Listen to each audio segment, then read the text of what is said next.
Olá, seja muito bem-vindo a mais um Papo Unimed para trazer uma nova conversa sobre mudança de hábito com propostas atuais, mas também, claro, a perspectiva dos nossos convidados. Antes disso, para você não se esquecer, depois que a gente começar o nosso bate-papo, deixe o seu like aqui no vídeo, se inscreva no canal da Unimed Rio e também, claro, ative o sininho para receber a notificação, ficar por dentro de todo o nosso conteúdo e não perder nenhuma novidade. Aproveita para compartilhar nas redes sociais e também para a família, conhecidos, amigos, enfim. Hoje o nosso tema é vícios e para isso temos aqui nossos convidados, o Rodrigo Santos, músico, destaque aí na cena pop rock brasileira, tocou com os grandes nomes, autor também do livro Cara a Cara, biografia falando um pouco também da sua vida fora dos palcos, né, Rodrigo? E também a Sabrina Presman, ela que é vice-presidente da Associação Brasileira de Estudo do Álcool e Outras Drogas. Hoje a gente vai falar sobre mudança de hábito, mude um hábito. Essa é a proposta da Unimed Rio e eu queria começar te convidando, Rodrigo, a entrar nesse bate-papo com o nosso internauta que está acompanhando aqui a gente no canal da Unimed Rio, falando sobre a sua luta para largar a dependência química, para combater a dependência química. É uma eterna luta, né? Mas 14 anos limpo. Isso aí, 14 anos e alguns meses. Boa tarde. Primeiro, é um prazer estar aqui falando sobre esse assunto que deixa de ser tabu, né? A gente coloca a cara justamente para isso, para poder explicar que pode acontecer com qualquer um. A gente nunca sabe, não tem motivo aparente para acontecer de se tornar um dependente químico, no caso. Assim, existem alguns fatores que levam. No meu caso, a minha história começou lá nos anos 70, eu com 6 anos, depois nos anos 74, com 10 anos. Os meus irmãos mais velhos, meu irmão e minha irmã, usavam drogas, principalmente naquela época onde toda a galera do surf, da música, usava. Eu era 4, 5 anos mais novo que eles, eu glamourizava aquilo tudo. E aquilo, para mim, era um mundo libertário, digamos assim. Quando eu desenhava, eu era mais tímido, e aquilo foi antes de eu começar a tocar violão.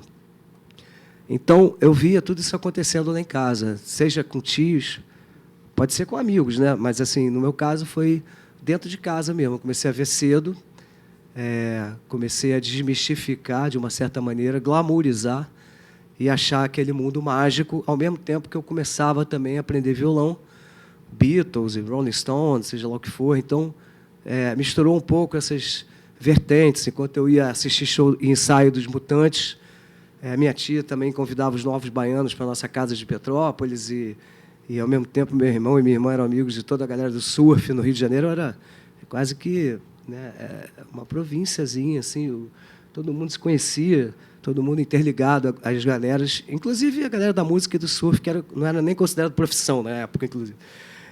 E eu achava aquilo o máximo, ao mesmo tempo que shapeavam pranchas na casa dos meus pais, na garagem. Também, em cima da máquina de lavar, tinham várias carreiras de cocaína estendidas, todo mundo fumando maconha o tempo todo. Então, isso era o tempo todo, em todos os lugares. E eu, curioso, em algum momento, e desmistificando, ou subestimando, ou, na verdade, não prevendo que isso ia acontecer com nenhum de nós, porque aconteceu com os 3 irmãos. Mas todos se tornaram dependentes químicos. Mas nem todo mundo se torna dependente químico. Então, você não sabe. Você se arrepende? Não sei. Eu não sei o que ia acontecer, né? Então, eu experimentei maconha com 14 anos, lá em casa. Um dos meus irmãos me apresentou. Eu pedi, obviamente. Eu estava com outros amigos. Bateu mal na primeira vez, na segunda bateu muito bem. Para não ser hipócrita, para você largar alguma coisa e mudar o seu hábito, é você mudar alguma coisa que você já gostou algum dia.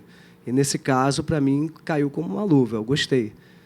Então, seria hipócrita dizer que foi ruim. Não foi ruim, foi bom. A primeira experiência, durante alguns anos, até 17 anos, mais ou menos. Depois eu entrei na PUC. No meio disso, comecei a jogar squash, surfar, jogava futebol, tinha um lado esportista grande, que até recuperei e voltei. Mas, assim, na época, eu acho que eu não entendia nada do que poderia acontecer. Inclusive, o assunto dependência química era um assunto que não existia. Assim, não existia isso. Ou você era internado no Pinel, sei lá onde, ou você era louco. Não é? Então, foi uma coisa que eu fui vendo acontecer. Mas eu pelo fato de tocar e começar a tocar cedo, aos 17 anos eu comecei a fazer administração na PUC e parei de fumar maconha nessa época sozinho. Assim, bateu mal um dia, não gostei, parei. Esporadicamente, alguma época da vida, depois eu fumei algum ônibus do Barão Vermelho, algum ônibus do Kid de Abelha, sei lá. Mas, de uma certa maneira, não era... E depois eu parei mesmo. Mas, assim, tem 14 anos que eu não uso nada. 14 anos e alguns meses. Mas, com 17 anos, eu parei de fumar. E, com 18, eu já tinha banda. Comecei a tocar com 11 anos. Comecei a tocar com baixo com 13 anos, violão com 11. Autodidata. Acabei indo no programa Globo Cor Especial, na época. Tocar uma música, autoria minha, que tinha feito para minha irmã e tal. Indicado pelo Zuenir Ventura, que era amigo da família, ele achou legal a música. Então, isso tudo me despertou o universo musical e larguei o desenho e comecei a tocar. E todos os amigos dos meus irmãos, da minha irmã, que iam lá em casa, eu pedia alguma música dos Beatles para me ensinar e tal. Então, ao mesmo tempo que estava todo mundo usando droga, eu também achava os que tocavam meus ídolos. Então, eu pedia para me ensinar qualquer música que fosse. Beatles, Bob Dylan, James Taylor, sei lá o que fosse.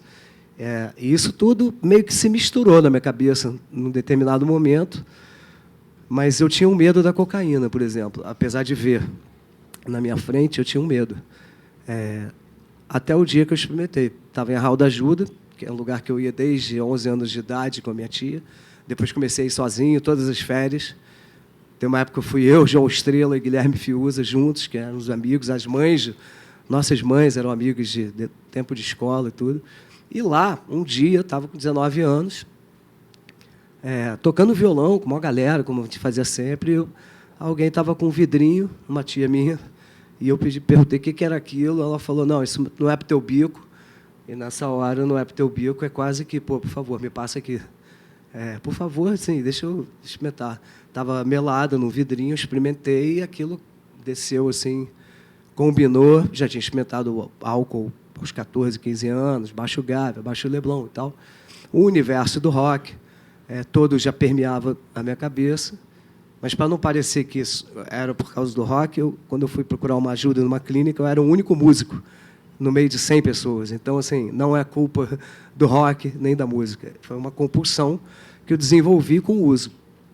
A doença progressiva, sem cura, e eu fui aumentando o uso ao longo do tempo. Gostei, foi aumentando, mas, assim, a primeira vez que eu experimentei foi legal, mas só cheirei a segunda vez 6 meses depois, numa festa no Rio de Janeiro. E depois, uns 3 meses depois. Aí foi aproximando. Nessa época, assim, eu pegava onda, eu tocava com o João Penco de 15 amestrados. A gente ia para a praia pegar onda, jogar bola. Quando eu fui tocar com o Léo Jaime em 86, 87, 88, também não tinha muito isso. Depois eu fui tocar com o Lobão, a turma toda, técnica, a galera, o meio do rock, de uma certa maneira, estava todo mundo usando, seja do artista sei lá, a produção toda. Isso tudo, obviamente, quanto mais você usa, o efeito também no organismo, você vai querendo mais para ter a mesma compensação que tinha antes, que não tem mais, né? Então, assim, vai diminuindo o espaço de tempo entre as carreiras e vai aumentando a quantidade de carreiras. Assim, eu acho que em algum momento eu virei a chave da dependência química. Agora, Rodrigo, você falou sobre alguns hábitos que tinha, como o surf, o amor pelo esporte, a prática de algumas atividades físicas. Isso, de alguma forma, naquela época, você tinha alguma consciência de que isso te distanciava do uso recreativo das drogas? Ou você tinha até algo que atrelava um ao outro? Você usava a droga antes de fazer a prática de alguma atividade física? Como que era essa relação? Chega uma hora que você usa droga para tudo, né? Quem é compulsivo, quem se torna dependente químico foi... assim, eu parei de surfar, por exemplo, naquela época, 88, assim, porque não dá para conciliar noitada, rock and roll, ir para a estrada fazer 5 shows na semana e ainda querer pegar onda. Jogar bola, mantive a vida toda. Mas o surf eu abandonei, por exemplo. E resgatei quando fui levar meu filho menor para surfar. Levei o maior na semana seguinte. Hoje em dia ele está pegando onda para caramba. Já quer nos mares que eu falo para ele, nem adianta me levar. Meu. Eu gosto, agora, assim, a prancha maior, mar meio metro, 1 metro no máximo, e vamos nessa. Mas foi uma maneira de resgatar o surf, que eu tinha perdido. E o prazer de surfar, muito bom, sem nada. É claro que lá atrás eu queria fumar um baseado para pegar onda, para sentir sei lá, uma sensação diferente quando você entra no mar e tal. Mas eu descobri que isso é tudo ilusório. Quer dizer, eu descobri anos depois. Tive que me ferrar muito para descobrir isso. Mas a verdade é que a música entrou antes na minha vida do que a droga. O esporte entrou antes na minha vida do que a droga. E a droga atrapalhou tudo isso depois, até o ponto de um dia que eu, sei lá, estava deitado em casa, querendo acabar com a minha vida. Já perto de 2005, que foi quando eu parei, uns 6 meses antes, deitado na cama, pensando assim, cara, eu não tenho saída. Porque é isso que se pensa nessa hora. Não tem saída. A única saída que eu tenho é ir embora desse mundo. A gente vê muito suicídio, vê muita gente achava que ia parar na geração dos anos 80, do rock, por exemplo, continuou na geração seguinte, na outra, e vai continuar sempre, porque a compulsão não prevê. É aquela velha história, não sai no exame de sangue, né? Então, por isso que é sem cura, porque se não sai no exame de sangue, você tem que aceitar. Se você não aceitar ajuda, não aceitar parar, vai acabar descendo a ladeira, ou morrer, ou ficar louco, ou perder tudo, perder casamento, perder trabalho, que é essa história normal da dependência química. Da mesma maneira que você aceita, tem que aceitar, também você tem que aceitar que não tem cura, porque se você deixar a porta aberta, o movimento destrutivo está guardado dentro da pessoa, né, da compulsão. Então, quem te garante que não vai voltar? Portanto, eu analisei assim que eu parei, que era para parar mesmo com tudo para sempre. Claro que é um dia de cada vez. Eu tinha procurado o AA uma vez, eu tinha procurado outros... centro espírita, foi a tudo quanto é lugar.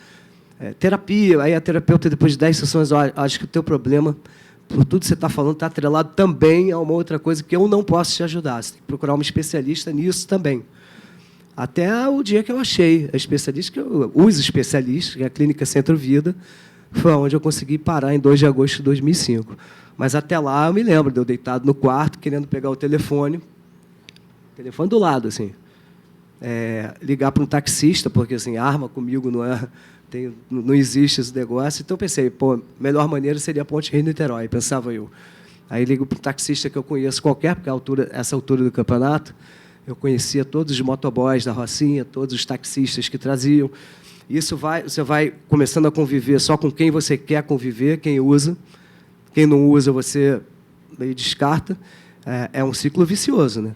Então, nessa época, eu tinha o telefone de todo mundo. Então, eu pensava assim, vou ligar para um taxista, pedir para me levar para Niterói, chegando perto, na ponte, de preferência na parte mais alta, porque na parte mais baixa pode cair e dar errado. No meu caso, eu pensava, pode só se quebrar e não ia ao objetivo que era o que eu queria, que era acabar com aquele sofrimento. Por isso que a gente viu o suicídio do Chorão, ou do Champignon, do Peu, que tocava com a Pitty, o Chorão do Charlie Brown, o próprio baixista, Champignon e tal. Fora as outras pessoas dos anos 80, que eu vi morrer muita gente, e as pessoas, depois, quando eu comecei a me tratar na clínica, que recaíam, algumas, não muitas, mas que eu via o que acontecia. Então, eu pude aprender, só quando eu procurei ajuda, que aquele mundo ali, para mim, tinha acabado. Aquilo não me pertencia. Aquele Rodrigo... Claro, teve uma reunião do Barão Vermelho um dia, uns 4 meses antes de eu parar, dizendo, ou você para, ou está fora, que a gente está com medo que você morra. Eu tive um piripaque no avião, eu vi tudo preto, eu falei para o Fernando do meu lado, Fernando Magalhães, cutuquei ele, eu falei, cara, acho que eu vou morrer. Como as pessoas estavam acostumadas a me ver doido e tal, e gostavam até da minha companhia, louco, porque eu era um cara para cima, sei lá. No caso, ele falou, que isso, Rodrigão? Eu falei, cara, eu estou vendo tudo preto.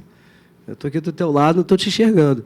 E passando mal de Campinas, não tem eu ir a pé do Rio a Salvador? Pois eu fui de Campinas a Recife, vomitando o tempo todo.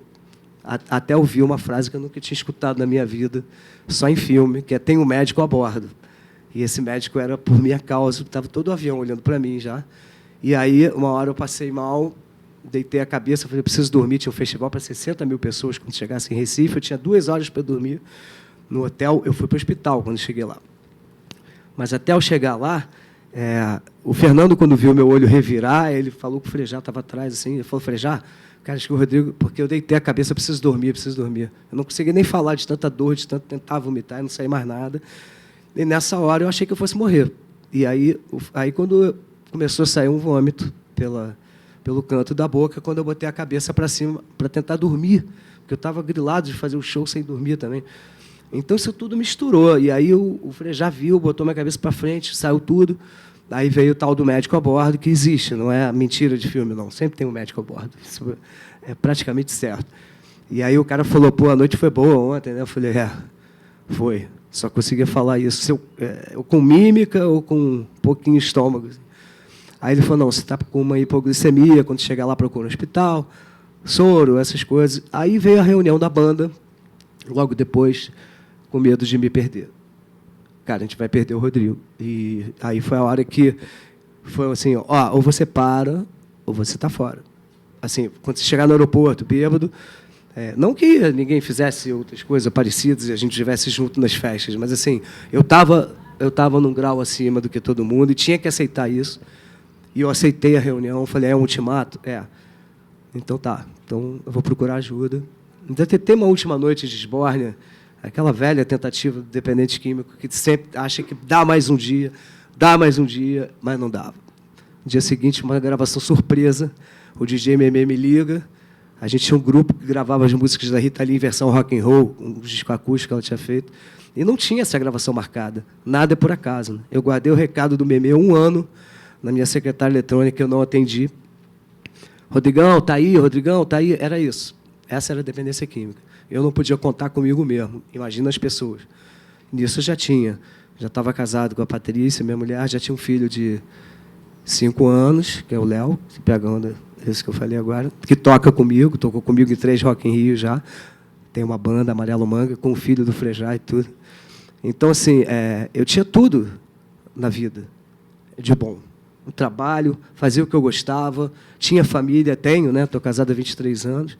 E depois que eu parei, nasceu o nosso segundo filho, meu e da Patrícia, uma viagem para a Inglaterra com os Britos, uma banda de Beatles que eu tenho, que eu fui com 2 meses de abstinência, depois de agendar na clínica que eu entrei. Porque quando eu aceitei ajuda, eu falei, eu preciso parar mesmo, não sei o que está acontecendo comigo. E aí eu falei, já não desmarca a gravação, eu vou de noite lá no teu estúdio, gravei. E aí liguei para o Dr. Jaderson Caú Filho, quem tinha salva a vida do meu irmão, da minha irmã. E ele falou, só posso te atender sábado. Tinha 2 shows no Barão durante a semana. Terça e quarta, em Búzios e Cabo Frio. Shows corporativos, Rua das Pedras vazia, restaurantes, quando você entra com 16 pessoas para almoçar, já vem caipirinha de graça. O cara oferece, pô, que bom que você escolheu o nosso local para almoçar. E aí veio aquela bandeja de caipirinha, eu falei, não, eu não bebo, parei. Foi a primeira vez que eu falei isso na minha vida. E, a partir dali, eu procurei o Jaderson no sábado, que é o dia que ele podia me atender. A doutora Suzana Biazeto, também, que é minha terapeuta há 14 anos, uma vez por semana. E que eu acho muito importante você manter a terapia, você manter o contato com você mesmo, para você não dar chance, não que dê vontade, mas a gente nunca sabe. Como é uma doença sem cura, o portal do universo mágico está ali. Clicou, vão abrir, vários galhos, uma árvore genealógica inteira. E, no caso, eu não quis arriscar nunca, depois que eu parei. Então, eu fiz todas as viagens que vocês possam imaginar pelo mundo, tocando com Andy Summers, do The Police, foi outra coisa que apareceu na minha vida. Então, assim, a parte construtiva, ela já começou a partir do momento que eu parei. Eu compus 70 letras, não fazia uma letra há 6 anos. Compus 70 letras, fui contratado pela Som Livre para fazer meu primeiro disco solo em 2007. Mas, em 2005, ainda gravei o DVD do Barão, com 18 dias de abstinência, indo na clínica. Na primeira reunião, depois eu ia ensaiar, eu agendei isso com o grupo. Lá você agenda tudo, o grupo vê se você está firme realmente para poder ir nos lugares ou não. E você tem que escutar o grupo, escutar as terapeutas e se escutar. Afinal, o ouvido mais perto da boca é o próprio. Então, quando você fala para alguém, está falando para você mesmo. No caso, hoje, é mais um dos dias, seja em palestra, seja em terapia, seja em qualquer lugar, que eu relembro essa história, que eu fortaleço a cada dia, que um dia de abstinência, por pior que seja, por mais coisas que estejam acontecendo, ainda é o melhor dia do que o meu melhor dia de loucura, entre aspas. Então, eu consegui sair disso assim, aceitando ajuda. O Rodrigo falou alguns pontos, doutora Sabrina Presma, que eu queria também a sua visão como especialista. Primeiro de tudo, é uma doença sem cura. Realmente é uma doença sem cura, é uma batalha diária.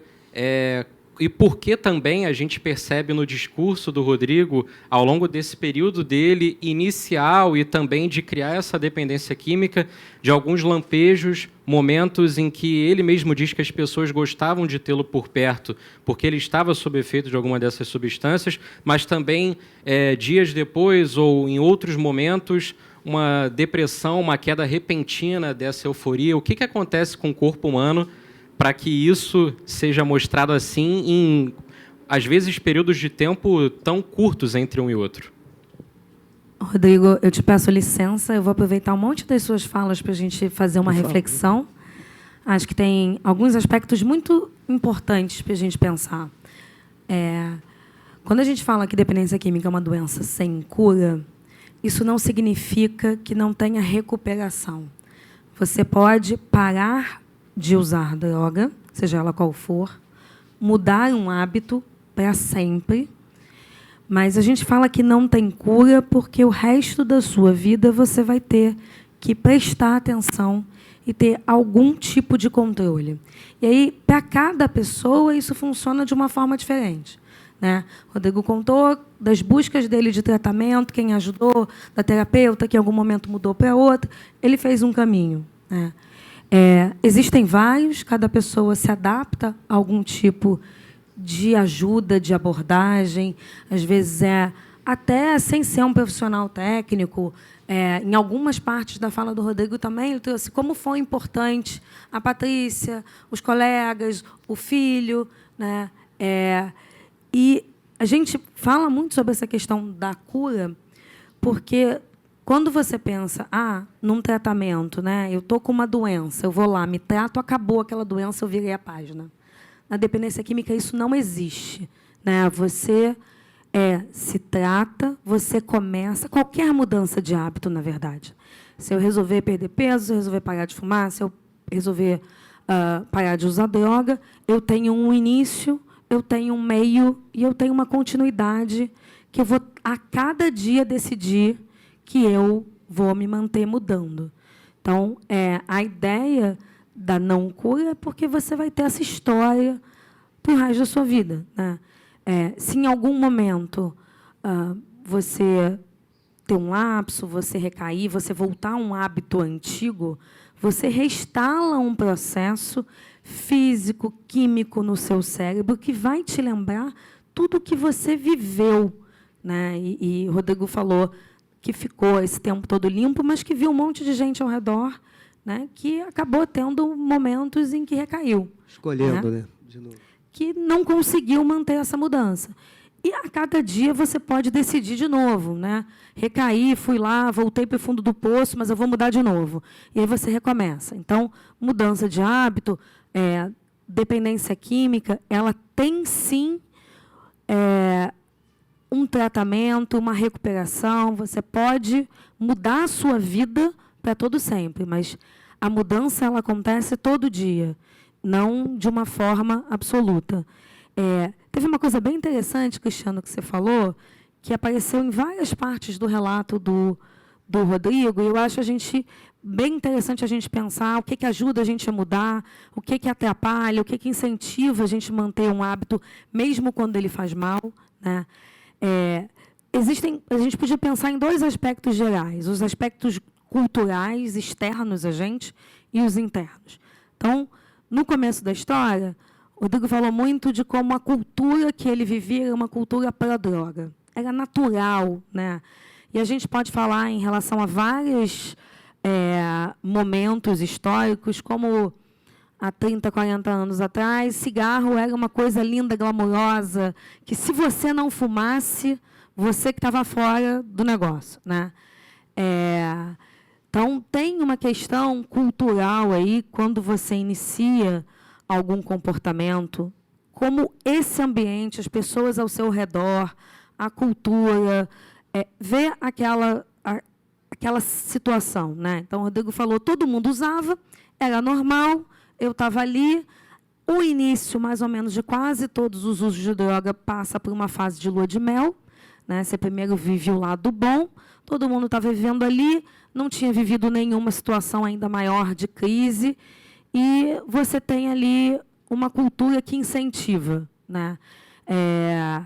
Quando a gente pensa em mudar hábito, a gente vai poder pensar pelo que eu, pessoa, preciso fazer para mudar a minha vida e mudar a minha história, mas também tem uma reflexão muito importante e interessante para a gente fazer como sociedade, para a gente fazer como pessoas, de como a gente pode mudar até assistindo um vídeo desse, passando essa mensagem para frente, quando a gente começa a pensar que cultura é essa, a gente pode falar sobre isso, né? Não é mais tabu, eu posso falar sim, eu usei, foi bom, mas depois não foi, né?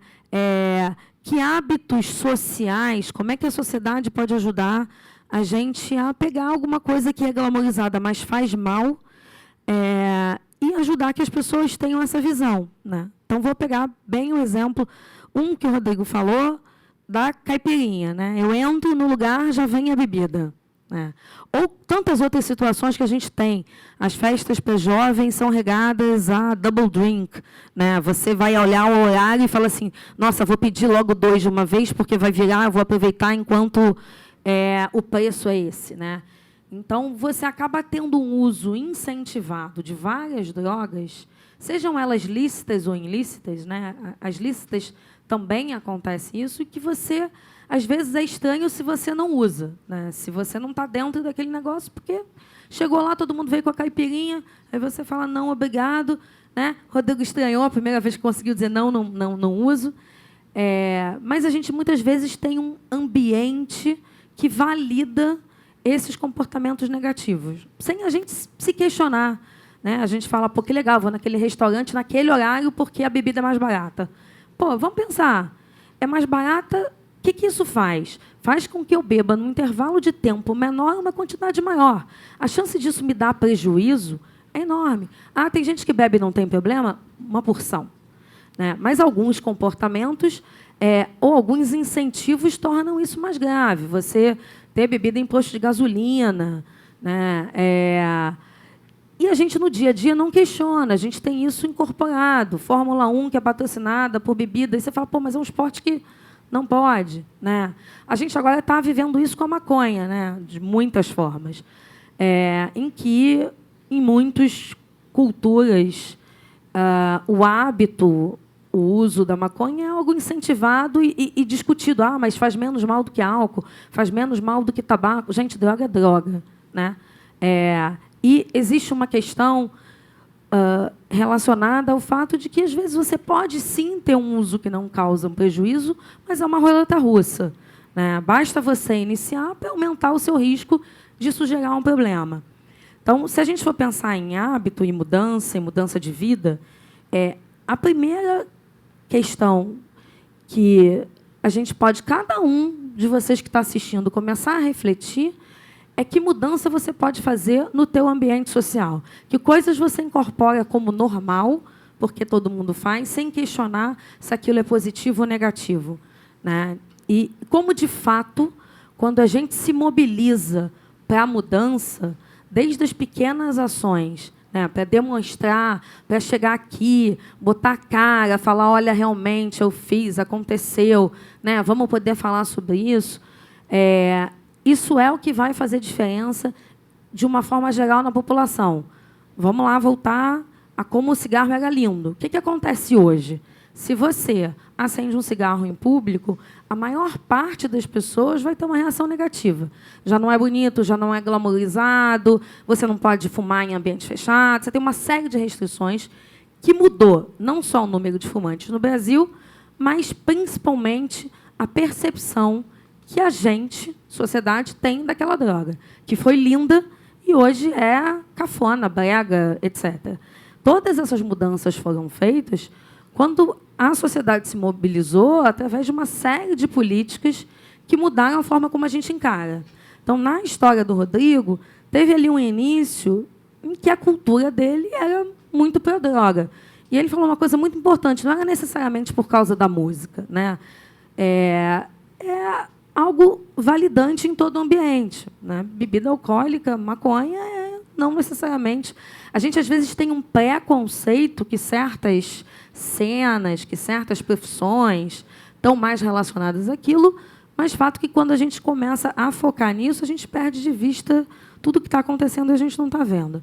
E a segunda perspectiva, que eu acho que vale muito a pena a gente pensar, não só nos aspectos de como a sociedade pode ajudar a gente a mudar o hábito, mas como eu decido na minha mudança e como eu invisto para que essa mudança seja não aquela mudança de, olha, hoje eu vou começar e amanhã eu já não quero mais, né? Então, sei lá, usando outro exemplo, né, eu começo uma dieta no almoço, no jantar eu já desisti. Então, quantas tentativas de mudança de hábito a gente tem, ou de largar a droga, que não são bem-sucedidas? E aí, Cristiano, respondendo um pouco do que você me trouxe, existem vários aspectos que ajudam a gente a mudar. Em algum momento, você tem uma sensação de uso positivo. Rodrigo descobriu um conceito que a gente chama de tolerância, né, que você começa usando pouquinho, aquilo tem um efeito no seu corpo.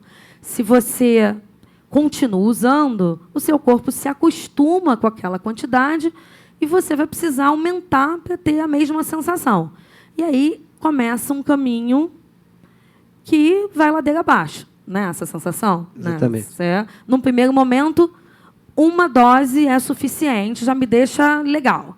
Eu me acostumo, eu preciso de 2 doses. E aí, com 2, e aí, em algum momento, isso vira a chave de uma forma que não tem limite, porque eu vou esperando aquela sensação que eu tinha lá desde o início.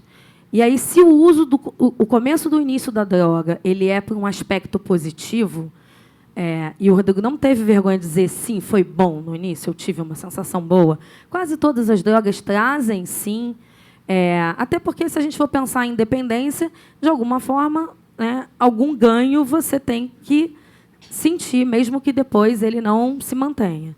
Então, a maior parte das dependências, elas iniciam por um uso que tem um reforço social positivo, que tem uma sensação boa, e depois elas se mantêm, não pelo ganho positivo, porque isso se perde, porque você já não consegue mais alcançar aquela sensação, seja porque seu corpo se acostumou, seja por todas as outras consequências que vêm relacionadas ao uso. Então, você começa pelo prazer, mas você não para porque não consegue, porque não dá conta, porque não acredita, porque não se vê mais sem uso da droga. Então, o Rodrigo falou, teve um momento que eu falei, é melhor eu morrer, porque não tem outra saída de vida, né? Não tem luz no fim do túnel. E essa sensação ela é muito desesperadora. Ali, provavelmente, ele já decidiu que não queria mais usar droga, mas a vida que ele conhecia era toda relacionada, né? Ele falou, eu usava para tudo, não era o esporte, era qualquer coisa, não tem essa ligação. Então, às vezes, dá uma sensação de desesperança de que você é incapaz de mudar. A boa notícia para você que está assistindo a gente é que a mudança ela sempre é possível. Assim, você todo dia tem a oportunidade de tentar fazer diferente. Às vezes você vai tentar, vai cair, vai levantar, e principalmente de estratégia para a gente pensar como a gente muda. O primeiro passo é eu entender o que está acontecendo comigo. Tem a ver com autoconsciência, né? Você pode ter todo mundo em volta, a intervenção que o Rodrigo trouxe, todo mundo chegou e falou, olha, cara, não dá mais, né? Você passou do limite, mesmo num ambiente que isso não era estranho. Todo mundo pode dizer isso. Se você não acreditar e você não aceitar, a mudança não existe, porque ninguém pode mudar por você. Então, primeiro você acredita na tua mudança para começar a construir que caminho é diferente do que você vem trilhando. Bom, e para você que está acompanhando aqui o nosso vídeo, o nosso Papo Unimed, compartilhe também a sua experiência, que mudanças de hábito fizeram com que você pudesse também combater a dependência química ou qualquer outro tipo de vício. Compartilhe também as suas opiniões sobre o que o Rodrigo e a doutora Sabrina estão trazendo aqui para a gente hoje, aqui no canal da Unimed Rio. E para encerrar essa primeira parte do programa, Rodrigo, já deixando claro que a gente volta ao longo das nossas novas conversas, dos nossos papos Unimed, trazendo outros assuntos, mas também voltamos com uma segunda parte do programa sobre vícios, sobre dependência química. Eu queria que você falasse um pouco, Rodrigo, para a gente finalizar essa primeira parte do programa, sobre a dificuldade, se é que houve, mas imagino que sim, pelo que você diz, de um ciclo social, inclusive familiar, de pessoas que também se encontravam nesse mundo das drogas. Qual foi a dificuldade de buscar ajuda, de buscar apoio? Você trouxe aqui sua esposa, seu filho como pilares para buscar esse tratamento, mas de que forma também uma quantidade maior de pessoas que também fazem uso de drogas ao seu redor complicou também essa busca, se é que complicou? Foi uma decisão tomada no desespero, de uma certa maneira. Tinha um lado meu que tinha vergonha de estar fazendo também aquilo que eu estava fazendo. Eu já tinha um filho pequeno, e isso me incomodava. Eu tinha que me esconder, assim, tinha um lado meu família muito forte também, que eu falava, cara, não posso fazer isso, cara. E, ao mesmo tempo, a dificuldade que a doutora Sabrina falou, que todo dia alguém ligava, todo dia é dia, todo dia... Parece até aquele programa, né? Todo dia, toda hora é hora, todo dia é dia. Porque chega uma hora que, realmente, você cria um mundo particular à sua volta. Quase que uma própria bolha, assim, né? Você vai nela. Mas, assim, ao mesmo tempo, eu também já estava querendo parar há muito tempo. Assim. Eu não conseguia ter a coragem, ou talvez... Coragem não é a palavra certa. Porque, assim, minha irmã já tinha passado por isso, meu irmão, então eu sabia até quem procurar. Só que eu sabia também que, quando eu procurasse, eu ia ter que parar de beber cerveja. E isso também me assustava, porque, como você falou, é um dia de cada vez. Não adianta, você chega lá na primeira reunião, calma que isso passa. Vai passar, é um dia de cada vez. Aí você ouve isso de quem tem 10 anos de abstinência, 8. Por isso que a reunião em grupo é muito interessante, porque você começa a ouvir histórias e, depois que você já não é a referência do último que chegou, que é a bola da vez, como dizem, e você ouve bastante coisa, depois você torce para chegar alguém depois, para poder você também passar a experiência e poder tentar ajudar. E eu tinha muito isso. Quando eu parei, eu senti um alívio, porque, assim, mais do que medo de perder a cerveja, seja lá o que for, eu já estava a fim de parar. Pague para entrar e reze para sair, no caso, para mim, foi. Pague para entrar e reze para sair a droga e o álcool, porque eu tinha todos os hábitos ligados a isso. Então, assim, para mim, eu pensava assim, eu não vou conseguir fazer show, pular, ter presença de palco. Bom, eu não preciso dizer que em 14 anos, eu tenho 10 discos lançados autorais, um livro, 2 DVDs, 5 turnês com Andy Summers, guitarrista do The Police, um DVD com Barão, um DVD com os Britos, gravado na Inglaterra, a Disneylândia do rock and roll. Comecei a tocar por causa de Beatles, todo mundo comemorava as filmagens com chopp, e eu ia para um museu ou para um café. Eu descobri que existiam outras coisas para fazer, né? Que não era só o bar. Então, assim, quando eu parei, tinha um lado meu que sentia um alívio. Ao chegar no primeiro, segundo dia, terceiro dia, quarto dia, quinto, eu falei, cara, dá. Sexto dia, e ouvindo, 3 reuniões, depois por dia, até a hora que eu completei um mês. E eu não me lembrava de ter completado um mês desde que tinha 14 anos, talvez, sem beber, principalmente. Porque com 14 anos, um adolescente começa a beber, mesmo que seja esporadicamente, uma festa aqui, outra ali. Eu não me lembrava de ter ficado um mês assim, sem beber uma cerveja, por exemplo. E eu tinha conseguido, e eu chorei muito nesse dia.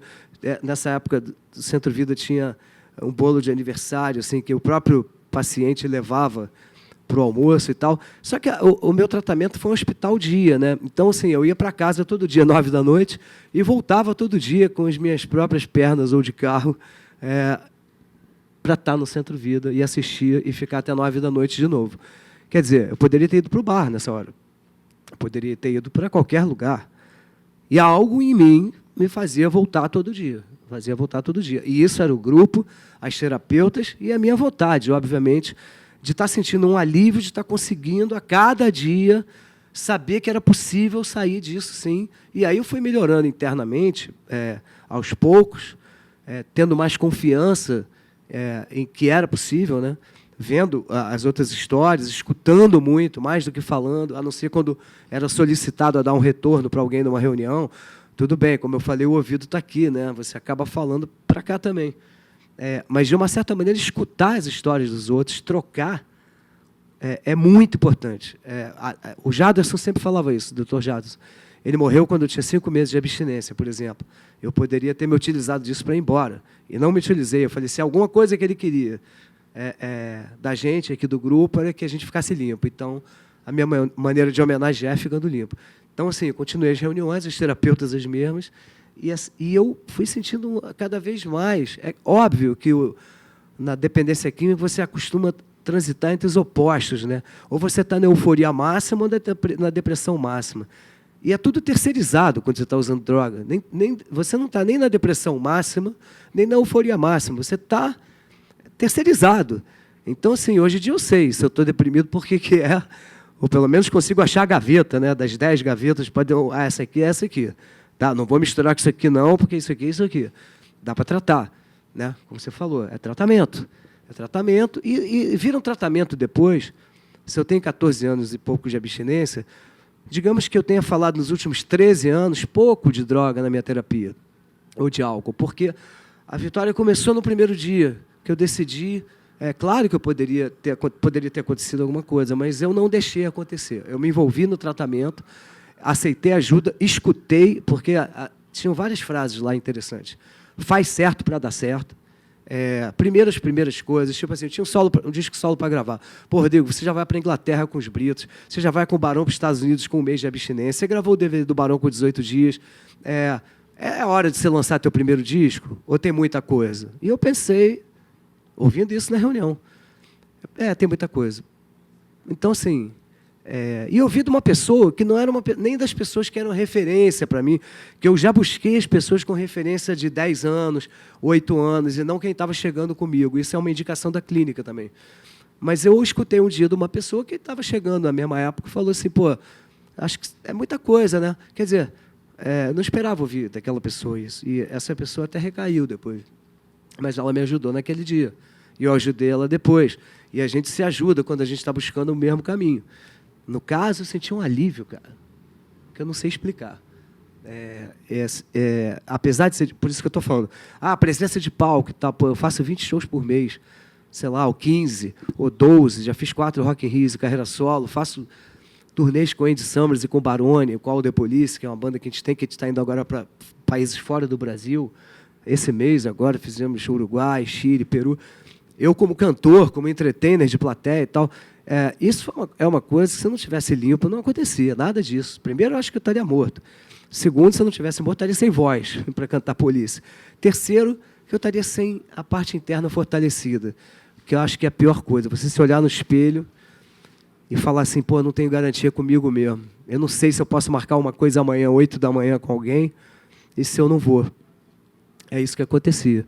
Então, quando eu parei, eu comecei a ter mais responsabilidade sobre mim mesmo, comecei a escutar muito mais as pessoas, e comecei a ganhar tempo de abstinência. É quase que fazer uma faculdade, de novo.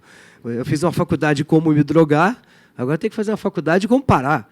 E não é do dia para o outro, e não tem mágica. É arregaçar a manga, sentar na cadeira lá da reunião, escutar, falar, desmontar fantasias que você possa estar criando com o álcool, com a droga, que você não percebe, mas as pessoas percebem dentro da reunião. E nisso eu fui andando um dia de cada vez, até estar aqui hoje, por exemplo. Bom, Rodrigo Santos, músico, autor do livro Cara a Cara, doutora Sabrina Presma, vice-presidente da Associação Brasileira de Estudo do Álcool e Outras Drogas, vão continuar por aqui no canal Unimed Rio falando sobre este mesmo assunto, vícios, mas para você não perder a segunda parte desse programa, ativa o sininho de notificação, se inscreve no canal, dê um like aqui no vídeo se ainda não o fez, e aí assim que a segunda parte estiver disponível, você vai ser avisado, não saia daí e continue conosco.